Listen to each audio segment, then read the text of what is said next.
Hello everybody, I'm back with 107th edition of Med Talks with Dr. K.K. Agarwal. Greetings from Indian Medical Association and also Confederation of Medical Association of Asia and Oceania. And in this episode, we will have two special guests. But before I introduce them, let's have the headlines of the day.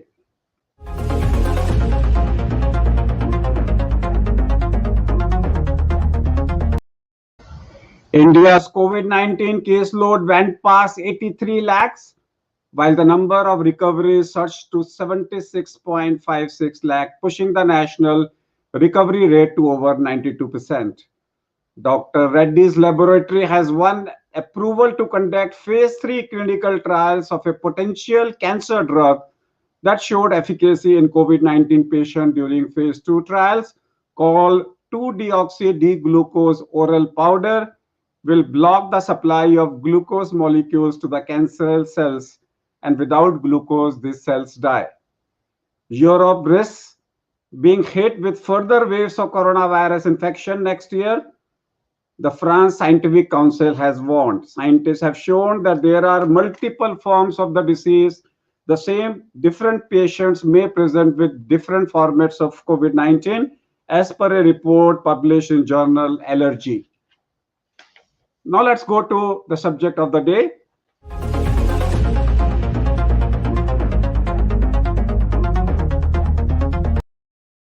We are focusing on the US experience in COVID-19, and let me introduce a special guest today, Dr. David Barbe. He is the president of World Medical Association, former president of American Medical Association, board certified family physician from Mountain Grove, in USA, Missouri, and was the 172nd president of AMA from June 17 to June 18. He served as a chair of AMA Board of Trustees. He has also served as an AMA Council on Medical Service. He has a long history of service to organized medicine. He has bachelor's degree with honors in microbiology, and he now serves as a vice president of primary care for Mercy with responsibility for 75 clinics and more than 200 physician advanced practitioners. Mercy has been named one of the top 5 large health systems in United States since the year 2016-2019, and a big 5-page biodata. But if I say he is the president of World Medical Association, that itself, the word President WMA would mean by itself a complete Bible as far as the medical ethics is concerned. I have also have with me to the president of Indian Medical Association, and you can see here for the first time 3 presidents, the national president, the CIMAO president, and the World Medical Association president on a single platform. Dr. Rajesh Sharma is the national president of IMA. He is a renowned orthopedic surgeon from Yamuna Nagar, Haryana. He runs a nursing home, Rajan Hospital in Yamuna Nagar. He has been a president of many of the IMA state branches and local branches, served as a director of IMA AK and Sinha, and he has also being the coordinator of Beti Bachao program of North Zone. So welcome both David as well as Rajan in this particular show. So I will start with David, ask him to give some of his views about COVID-19 situation in US. And then for a short time, Dr. Rajan will interact with him. And then I will interact with him from CIMAO point of view. And that will be the flow of the program. I present to you Dr. David Barbe. Thank you. Thank you, Dr. Agarwal and Dr. Sharma. Good evening to you. Before that, congratulations from IMA and from CIMAO for taking over the WMA post of WMA president. And I hope in Asia, this will be your first interaction as far as Asian countries is concerned after you have taken over as the president of World Medical Association. David. Thank you very much. And I am very excited and looking forward to my year as WMA president. In these very unusual times with COVID, there has not been the opportunity to get together in person the way that WMA usually does. And the WMA president frequently travels around the world to visit CMAO and other organizations and national medical associations. We've not been able to do that since this past spring. So I'm looking forward. I hope by next spring, travel will be more possible and that I will be able to be with you for a meeting sometime next year. We've referenced, though, the COVID pandemic, and I think all of us recognize the unprecedented severity of this illness on our populations, both from the healthcare standpoint, the illness and death of our patients, as well as the impact that it has had on physicians, physician deaths. The stress and emotional strain that it has produced for physicians has been almost incalculable. It has also placed strain on our economies. The restrictions that have been in place, the reduction in business activity has been tremendous, and we are all looking forward to finding a path through this and out the other side. You know, when we look at cases around the world, there have been about 47.5 million cases of COVID worldwide and about 1.2 million deaths worldwide. Unfortunately, the United States leads in both of those categories. In the United States, we have had about 9.5 million cases, and we have had about 234,000 deaths. I think India, in terms of the number of cases, has been second to the United States. But that has produced, as you would expect, significant problems for us in the United States, and our case numbers are still rising. Fortunately, in India, I believe the case numbers are declining, and that is very good. I will say that the things that have been most challenging for us in the United States have been wearing of masks and social distancing. It has been very difficult to convince some members of our public that they should wear masks. We do not have a nationwide requirement to wear masks, as some other countries do. Those decisions have been made state by state and city by city in the United States. So there are indeed some cities that require masking and some states that require masking.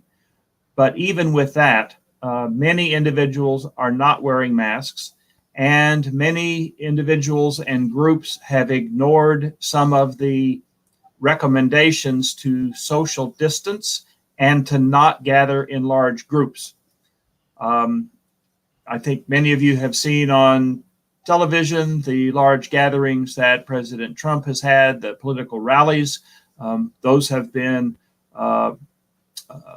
accused of spreading COVID, and they have some. Other groups, such as churches, have often been having in our country, our Sunday services, and many of those outbreaks have occurred because of people gathering in 100, 200, 300 size groups. We are fortunate in the United States to have adequate health facilities and health systems. We have not had to turn anyone away from hospitalization. We have adequate ICU beds. We have adequate ventilators.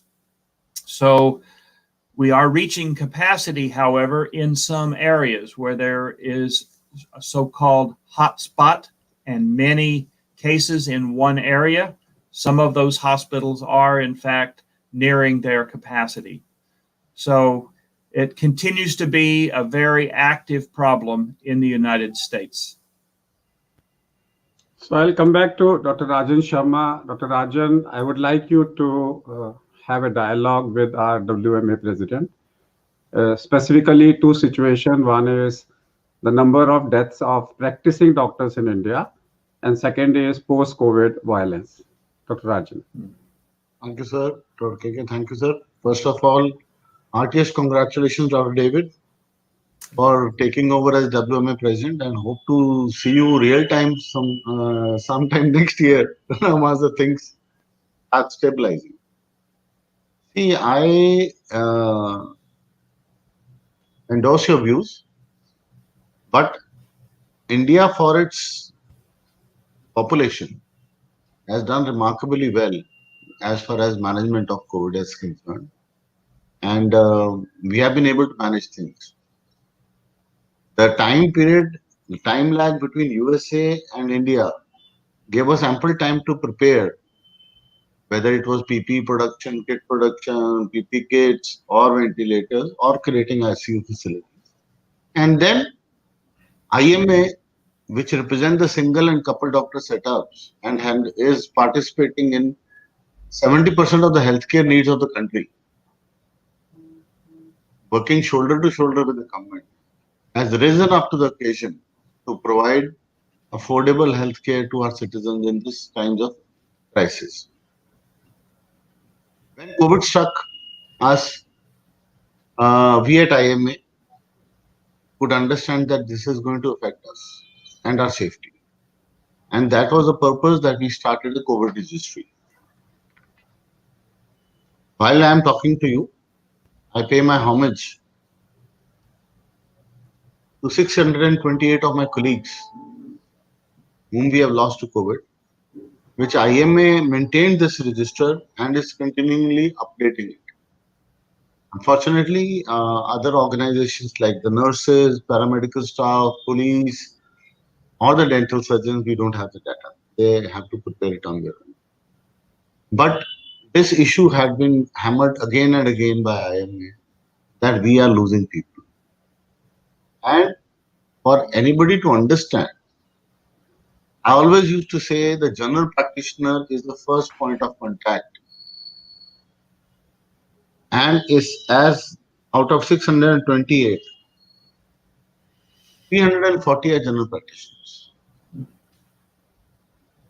Because they are the ones, USA system is different, but in our system, they have small setups, clinics, nursing homes, 5-bed, 10-bed.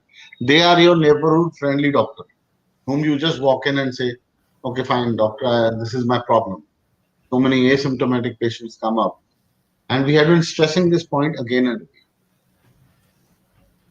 As if managing COVID was not enough. Suddenly we saw that violence being unleashed on us. People were not ready to accept death and the nature of the disease. From an unknown entity, which still it is, I believe, we have come to a fairly comfortable situation where we have remarkably brought down the death rate. Testing the entire population of 130 million is a big challenge. And so will be the vaccination. We may tout vaccination as our ultimate solution, but are we heading for a herd immunity? Zero surveillance in some states has reached 30%. And now we are also seeing, like you say, some states have different rules and regulations. Here, the government agencies are strictly implementing wearing of masks. But then again, people are flouting the norms. They think it is a scare which is being created. And that is why we are now entering the second wave or a third wave in some states. But luckily, doctors have become more aware of the management protocols. And I will be failing in my duty that Dr. KK Agarwal has been the COVID master of ceremonies for IMA and the country at large. From day one, we were together in Myanmar, and when the Chinese delegation was there, KK Agarwal was in Malaysia. He kept on harping, COVID is coming, COVID is coming. The Chinese, they didn't agree to it.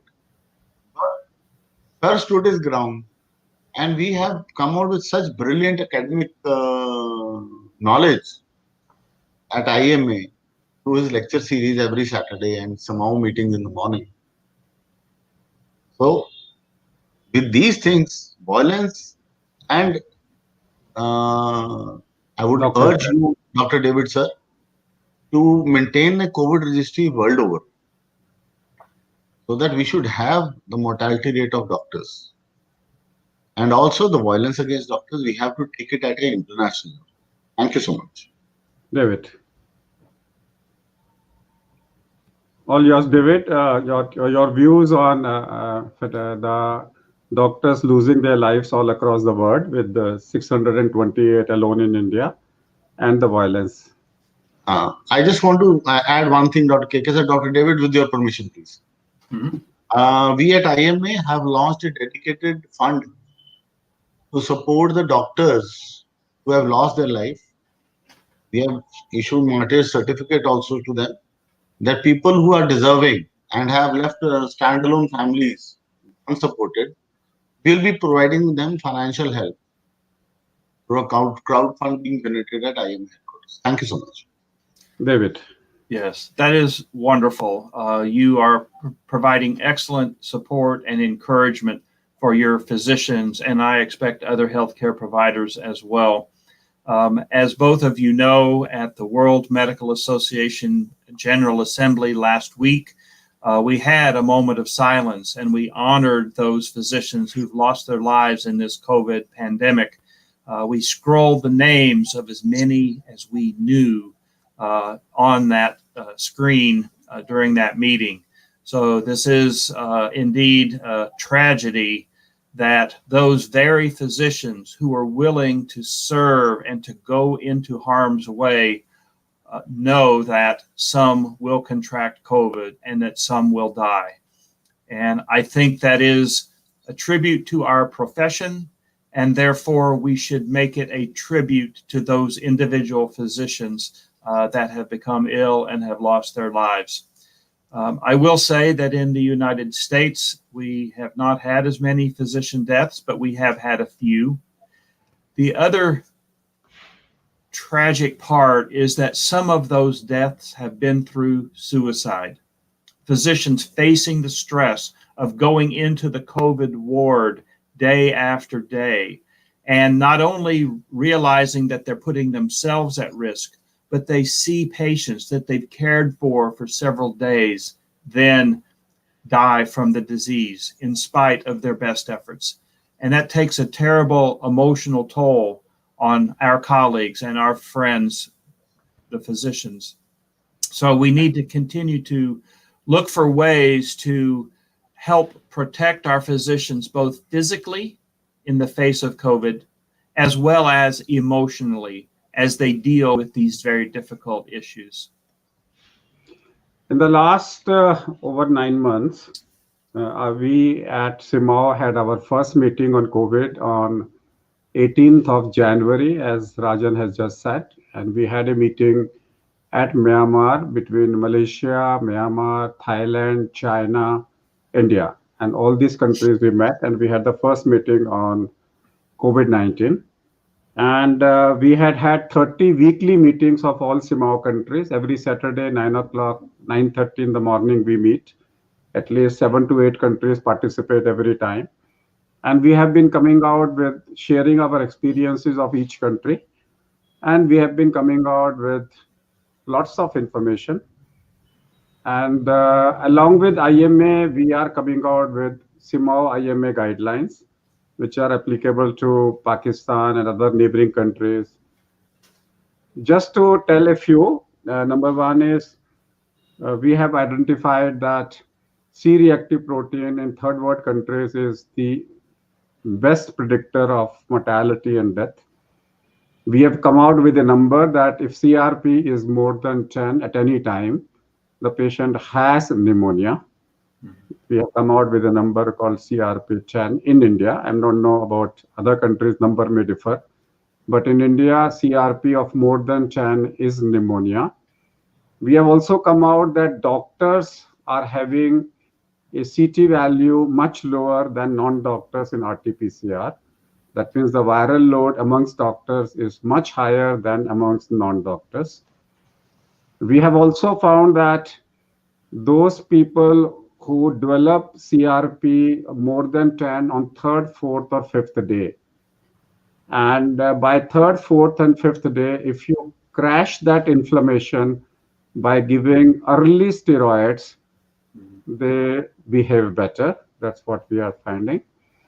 Then what we are now doing is we are working on IL-6, IL-1 beta, IL-8, and IL-18. We have gone deep into what a cytokine produces what symptoms. And depending upon that symptom, say for example, if the fever is predominant, and we know fever is IL-1 beta, and we know IL-1 beta specifically gets bounded by colchicine. So in those cases, we start colchicine early. So that way, when we are working, we are finding you can actually reduce the mortality amongst high-risk people. All high-risk people, including medical practitioners, we recommend starting oral blood thinner, that is dabigatran or rivaroxaban on day 1, presuming that a high viral load will end up into a microthrombi. So we are a little bit deviation from the standard guidelines which comes from CDC. We have created our own guidelines for people to whom we feel that they are likely to develop high viral overload, and we give them early steroid, we give them early blood thinner, and we have been seeing now that mortality is now reducing. Your views into that, David? Excellent. That really is excellent. I applaud your proactive approach to that. We are looking at something similar in the United States. We are also looking at, well, I will say in the United States, we have done very little ambulatory treatment. Most of the treatment has occurred in the hospital, and we are now looking at which populations and which manifestation of the disease would warrant treatment prior to hospitalization. So we're trying to work very, very hard on that as well. Can we prevent some of these cases from progressing to the severe stage? We are using a lot of remdesivir, mostly in the hospital. We are using dexamethasone, just as you are. We're using some famotidine to help block the cytokine response. I think we will find there are other agents that are more effective, as you say. When it comes to remdesivir, the indication by the FDA, remdesivir is to be used when you have a clinical hypoxia. That means your oxygen level is going down. And we have found out that if you wait for the oxygen to go down, you're already late. That means oxygenation going down means day 5. Day 5, day 6, when your oxygen will go down. If you act early enough on day 3, so we say day 3 and day 5 are most important. We normally link it to your high sensitivity CRP. We say that your body is on fire, like inflammation. And if your CRP baseline is between 1 and 3, which means low-grade inflammation, same thing which makes you prone to get a coronary blockages. Those people who have a CRP between 1 and 3, they have metabolic syndrome. They have hyperinsulinemia. These people will develop if you develop COVID-19, their CRP will rise on day 3. And if you can detect rise in CRP would mean IL-6, because IL-6 in the liver would it will make CRP. And if CRP is high, you take it for granted. Fibrinogen is also high. And if fibrinogen is high, you know D-dimer is high. So in that particular situation, if you start an attack day 3, then you can prevent hypoxia on day 5. And in that particular situation, you are avoiding a hospitalization. So if you are going to have, unless you have a home care, if you allow them to be treated till they go into the hospital, we are finding it's too late. So if you really work on day 3 aggressively, then you may find that need for hospitalization is not there. The Gilead company is not going to like it because we are reducing intake of remdesivir, but that's what the fact is. Patients requiring remdesivir can be reduced to a significant number if you act on day 3. That's what our CIMA opinion is. Very good. David. I think that's wonderful. And making that known and making that available to your physicians and patients will, I think you are correct, will reduce the number of severe illnesses and deaths and reduce the demand on the hospital services. So coming back to the vaccine, why USA took so long to clear the Oxford vaccine when it had seen 2 cases of transverse myelitis. And the Oxford vaccine clearance was only given a couple of days back in US, though clearance was there all over. Do you feel that vector vaccines using either a human adenovirus 26 or 5 or using a chimpanzee viruses may not be safe over a long period of time? So the United States has invested a great deal of money in some of the pharmaceutical manufacturers.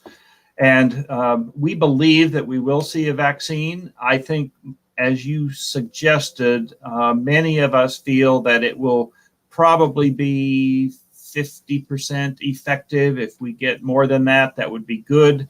But this is not going to be a 100% effective vaccine. It just isn't because of the pathogen we're dealing with. But even if we can provide some immunity, even if it's temporary, to half of the individuals that get the vaccine, that should begin to get us closer. Number one, it will reduce the number of cases, and number two, get us a little bit closer to the herd immunity concept. It takes more than that, of course. It takes more than 50% of the population to confer herd immunity, but still, if we can reduce the severity or the frequency of the disease, that will be a good step. I believe we will have something probably after the first of the year. Some people say before the end of the year. We will see. Do you think that killed vaccine, when we use, we just take a virus, kill it, and we have lots of examples of killed vaccine? They will be much safer, but their efficacy, we don't know. They may require multiple doses. And that's what China did. And China used a killed vaccine, 2 of its killed vaccine. They have vaccinated all healthcare workers and all of their military people. And 3 months are over. So they have shown that killed vaccines are efficacious. Don't you think that the world over people should work, because they are very easy to make? You don't require, even phase 3 may not be required in a killed vaccine because side effects are going to be nil. Efficacy is questionable. And if you are saying we are going to allow 50%, why all the countries in the world have not gone for a killed vaccine, which China has done it for themselves? Yes. And when India was trying to bring in a killed vaccine, and they said 15th of August we will launch, but there was a media pressure and they said we will go with the phase 3 trial. But I think if you use a killed vaccine, phase 3 trial may not be required. What are your views into that? You know, I am not an immunologist, but Okay. I understand the point that you're making. In the United States, safety is really supreme. And I think in some countries there is a great, and we've talked about this at the WMA, and I'm sure CMAO has also, the concept of public resistance to the vaccine. Many individuals say they don't want to take it or they're very skeptical. I think we must make sure that any vaccine that is released is safe. If we find even a small percentage of adverse reactions, I think it will make it much harder then to get the rest of the population to take it. So safety, I think, is number one. Efficacy, quite honestly, is number two. We need both, and that's our issue. I think a true killed vaccine should be very safe as long as that's done properly. And what about the AMA stand on long COVID? We call them as post-COVID because after 9 days, we know the virus is dead. Mhm. But we know while leaving our body, it keeps the fire on. It keeps the cytokines, doesn't go back. Cytokines persist. And therefore, for 3 months, we are getting lots of symptoms as a post-COVID manifestation.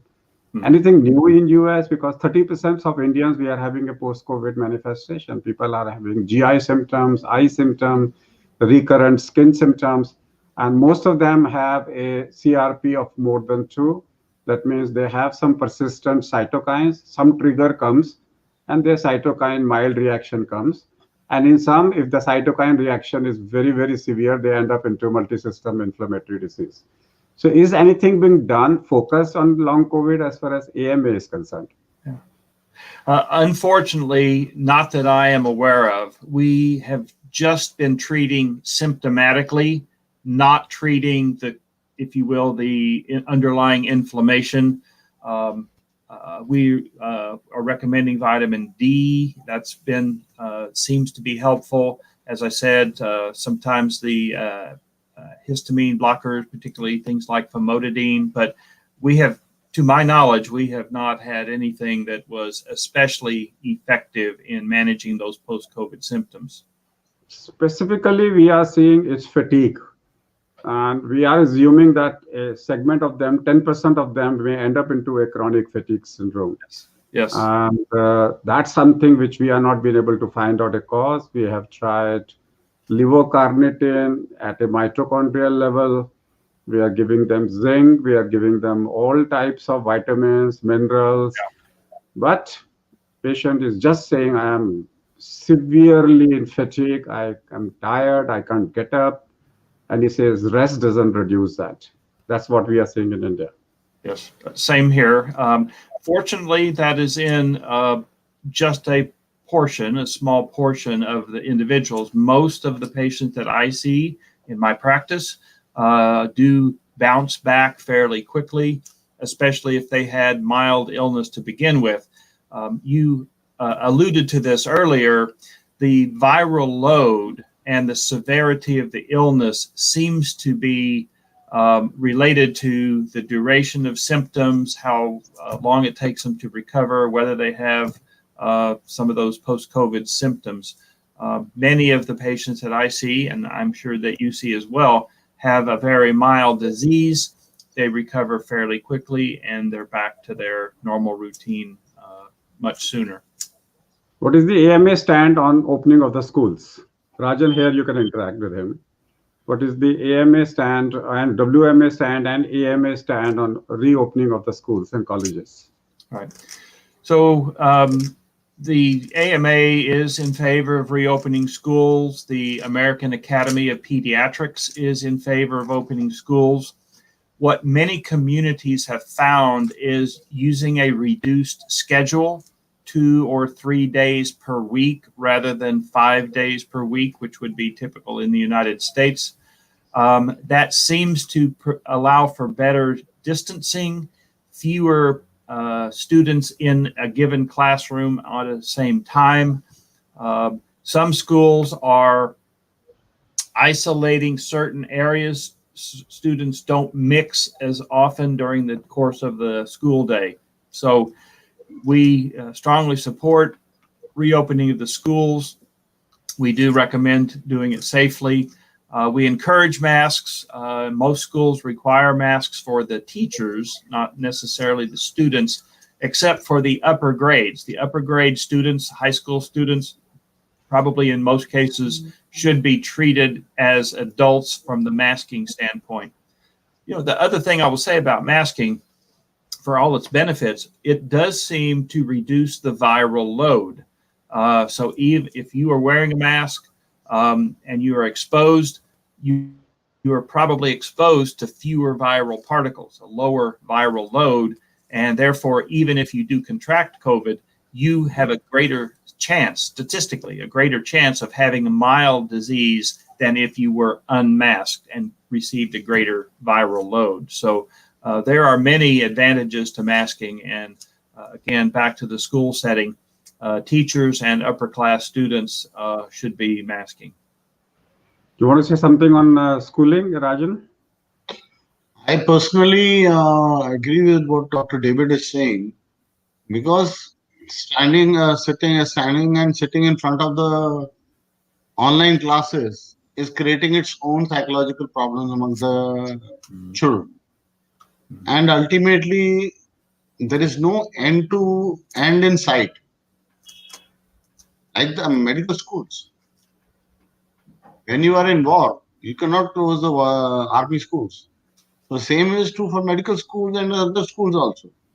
Maybe 2 shifts a day, interspacing of students, morning and evening shifts can be started. But life has to get back to normal. It is creating its own psychological problems, which psychiatric counselors are suddenly seeing an upsurge in patients coming seeking psychological counseling. I personally believe, and I agree with Dr. David, that schools should be open. As we are seeing in India, metros have been opened, railways have been opened, now bus transport is being opened. At the end of the day, masking and hand hygiene has to be followed to a T.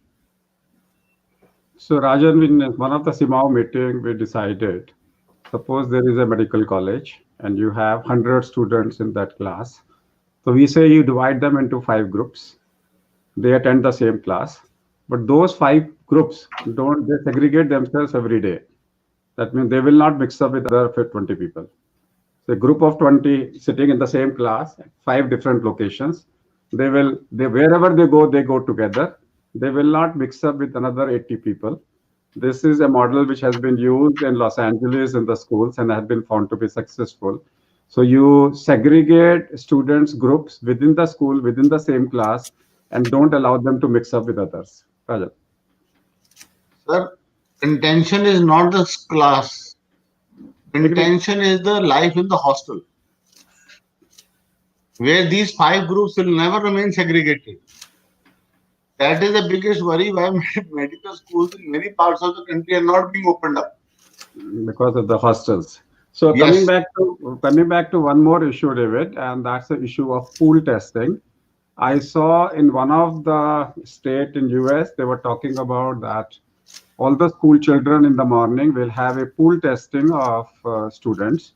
Then I spoke to Singapore, and in Singapore, they are doing 64 people pool testing. That means they are picking up 64 people samples and they are doing their pool testing. Then we talked to Indian Council of Medical Research. They said 5 pool testing is allowed.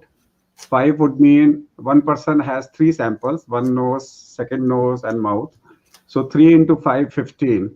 That means they do allow 15 pool testing of one single nose sample instead of 3 nose sample. So do you think that can be a good idea for conferences, for teaching, for schools, even WMA conference? If we would have had, we have got it 64 people to get tested. If it is positive, segregate them into 2 halves, then do it again, and then find out who is positive. Because that way, your resources will not be used and you will be able to screen out large number of cases, 64 at a time. So I do think that testing has a very important role. What we probably don't know right now is what is the proper balance between frequency of testing to detect those individuals that are positive versus utilization of the resources. You test every day? Do you test once a week? Is every other week enough? I don't think we know yet exactly what that right balance is, but it is clear that the more testing we do, the more we are going to pick up, and that will allow some intervention earlier. It's not perfect. It won't pick up all the cases. Some people will become infected between tests, but increasing the amount of testing. Right now, even in the United States, though, there are still supply limitations for testing, and there are issues with regard to turnaround time. We do have rapid testing, of course, but the amount of rapid tests that are available for us to do are fairly low. And if you use the more standard PCR test here in the United States, most of the turnaround time is between 2 and 4 days to get a test result. And that is not very helpful in the setting that you're describing at schools, for instance. Those tests need to be available immediately. So in India, the matter had reached the High Court, the legal courts, and the High Court has directed that any RT-PCR report has to be available within 24 hours. It's now a legal binding that you have to provide a report within 24 hours. And most of the laboratories now are giving within 6 hours. Most of the laboratories. So those schools who are doing a pool testing report can be available in 6 hours. I want to come back to the US wave. The first wave in the US came in Northeast. The second one came in South and the Sun Belt. And the third one is in the Midwest. So we are yet to see a second wave in the same place. That means we are yet to see a second wave coming in Northeast again. So these waves are actually the first wave. I would say this is the first wave in Northeast. Then you had the first wave in South Sun Belt, and then you have a first wave in Midwest. Why are we calling them as the third wave? Are they not the first wave in their respective states? You know, the issues about the waves, I think, are an interesting discussion point. But as you say, it's uneven. And we had what I would call the second wave this summer when, after things were shut down and locked down, then we had kind of a resurgence when things began to open up in the summer. I also think we had a false belief that in the warmer weather that we would see less spread of the virus, and that was not the case. At least the social interactions overwhelmed any potential benefit of the warm weather. So we saw that kind of second wave. I agree that we've now, I think we're just still in a wave. I don't know if it's a second wave or the third wave, but as you say, it erupts in hot spots and then those settle down some, I think in part because people realize it, then they get more cautious. They wear the mask, they social distance, they quit gathering, and then that allows that hot spot to settle down and flares up someplace else where they're less compulsive about doing the things that we know to do, including hand washing. So I think that I want to come back to an important observation, and that's China and Taiwan. I'm not even talking about Singapore and Hong Kong, where we did see some resurges. But China, the disease has been astonishingly absent after the first spike. And that spike also was not very significant. They have been able to manage the disease like anything. Even Taiwan, what can be the reason why China belongs to Asia? In Asia, everywhere we have seen surges. We have seen surges. The only surge we have not seen is in China and Taiwan. Taiwan mortality is less than 20. And China, after the first wave, they have been able to control it like anything. Is there one of the reason can be that they have a vaccine for their population, which they have not yet declared for the other countries, and they are giving vaccinations to all of their population. Second can be that one case comes and they test 80 million people in 1 week's time. Whenever they get cases, they are very aggressive in testing. Whatever may be the reason, I think China model is something which can give us a lot of answers to the unknown questions of COVID-19. What are your views there? Dr. Raj, do you have a comment on that? Dr. Sharma? Yeah, Dr. David, I would just like to point out, Dr. KK, Taiwan has been without a positive case since the past 200 days. And they have been able to manage this with proper masking and great social responsibility. As far as China is concerned, I have my reservations that whatever data they share or what they say, No, but even how then, it is under Rajan, public scrutiny. Rajan, China is a part of WHO. Without Yeah, going into the international politics, we are but we saying would is like to study. China. We would like to I know. study in detail the scientific Agree. data provided to us. China and Russia, both of them have a same type of their political behavior where they can dictate. And Russia, on one hand, has a large number of cases China didn't have. So there has to be a model which, as a WMA president, you can interact with the China Medical Association to find out.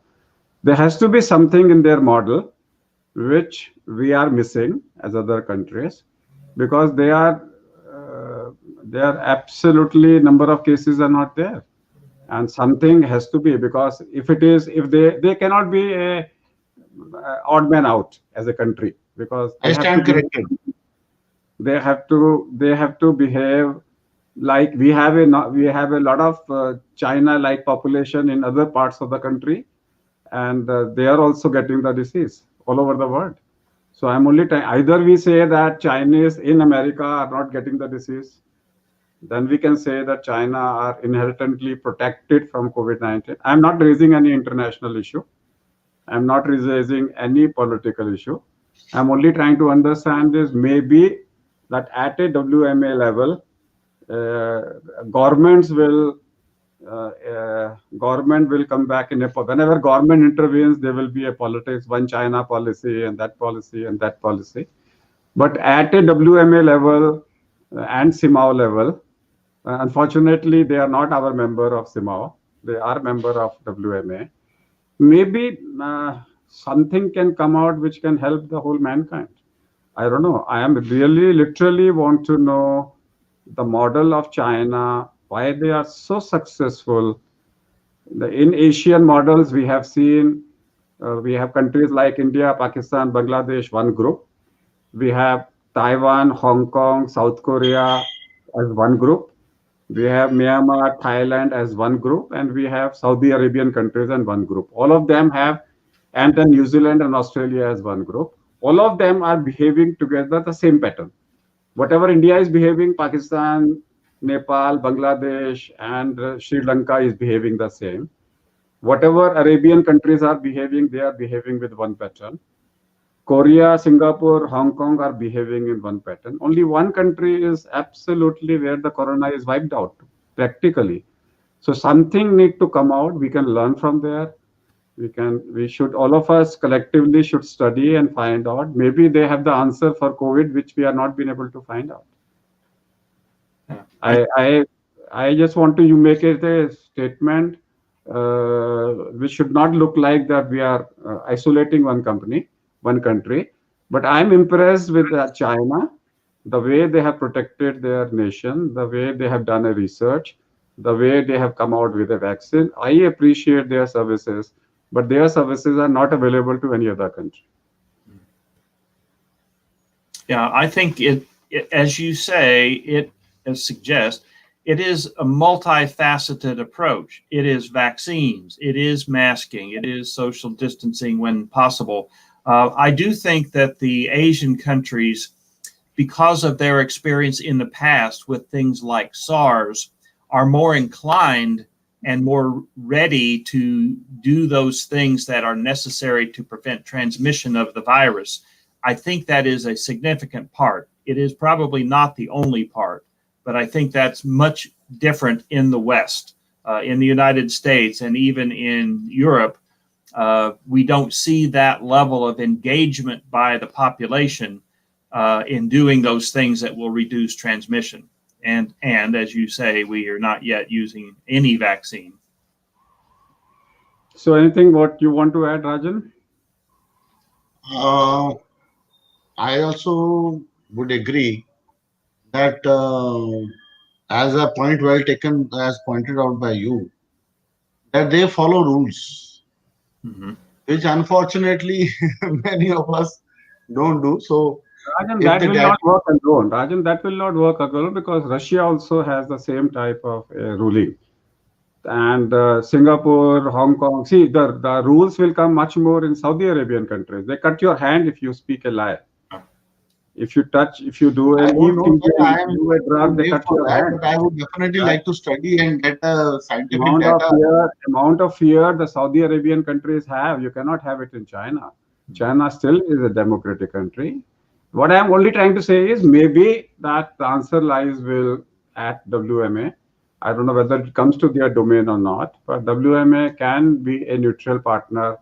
Talk to, try to understand because WHO, US are fighting. WHO, China status nobody knows. China is not allowing anybody to enter for finding out what the truth is.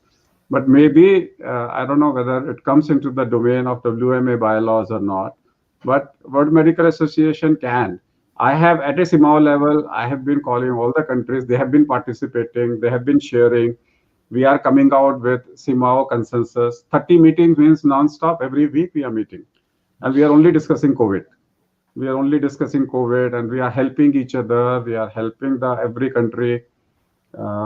So maybe I don't know. Maybe I will write again to China Medical Association and try to find out how can they participate and help other countries as far as the COVID-19 is concerned. As we are short of time, I will ask David to come out with his certain salient points which he would like to share with CIMAO countries, because we wanted him to address CIMAO countries. In the first half, in the first part, he has spoken as a WMA president.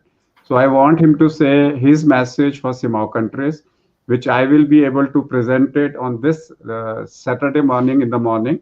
So I will play that. This video, I will play it in my CIMAO meeting. So if you can address now as CIMAO countries, what is your message? Well, thank you very much. I applaud how organized you are across the CMAO countries. You really set the standard for other countries around the world. For instance, I tell you, I am envious. We do not have that same sort of thing for the United States or for the countries of the Western Hemisphere. We don't interact as well as we should with the other countries. So I think you do an excellent job, and it should help you spread best practices as quickly as possible from the medical and clinical standpoint. But I think it also helps encourage your professionalism, and you support one another and you encourage one another. And that is really quite impressive. And it is, again, something that many other areas of the world simply do not have. And so I commend you for that. I commend you for the work that you're doing under extremely difficult circumstances now under COVID. Our profession is hard enough under the best circumstances. We face challenges all the time, clinical challenges, infrastructure challenges, the health inequities and health disparities in our country. And now these have all been magnified by COVID. So I will tell you that I am just very encouraged by what CMAO does. I strongly recommend and hope that you're able to continue this under these difficult circumstances. It will benefit our patients, your patients, and it will benefit your colleagues. Thank you very much. Thank you, David, for your very nice comments for us at India as well as for CIMAO. I thank you for joining us today. At any time during your presidentship, you need us. We are there a click away, because now we don't have to travel a long distance to come and meet you. We'll say, nowadays our language is, how are you? I said a click away. You just click and we are there. So thank you very much for being here with us and interacting with us. We will send this video and interaction to all our medical fraternity. Would also request the IMA president to send this video officially to all the IMA members as a official activity of IMA. This will be Thank you. official activity of CIMAO also.